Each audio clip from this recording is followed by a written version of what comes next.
Good morning. John Shepherd McKenzie here. It's Tuesday, the 1st of December. In that day saith the Lord, this is Micah 4, in that day saith the Lord, will I assemble her that halteth, and I will gather her that is driven out, and her that I have afflicted, and I will make her that halted a remnant, and her that was cast off a strong nation. And the Lord shall reign over them in Mount Zion from henceforth, even forever. Now also many nations are gathered against thee, that say, let her be defiled, and let our eye look upon Zion. But they know not the thoughts of the Lord, neither understand they his counsel. For he shall gather them as the sheaves into the floor. Arise and thresh, O daughter Zion, for I will make thine horn iron, and I will make thy hoofs brass, and thou shalt beat in pieces many people.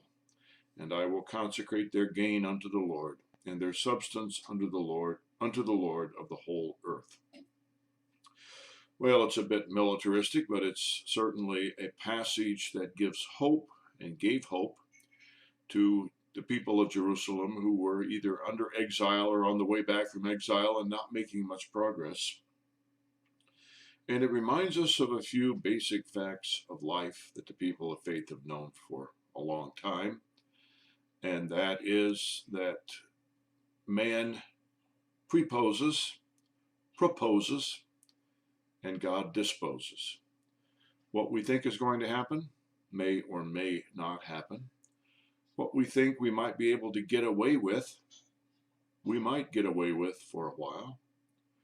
What we think God will not intervene to stop may be successful for a while. But while we have daily adventures and daily actions, and as the old saw has it, the devil has his day, God has eternity. And God's not going to put up with nonsense forever. God's not going to put up with rebellion against his will forever.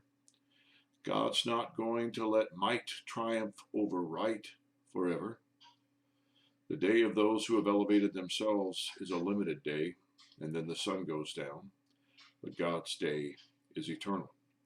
That's an important thing to remind ourselves as we live through the lockdown, part deux, and as we have to listen to the constant drone of how the virus is gaining and we're declining, or we look at the political scene and see all of the shenanigans going on that have gone on and are continuing to go on, as we realize we can't trust our news sources.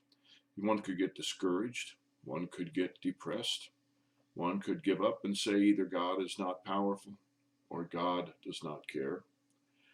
But the author of Micah knew quite well that God may allow evil for a day or two, and it may even work out to serve God's larger purpose.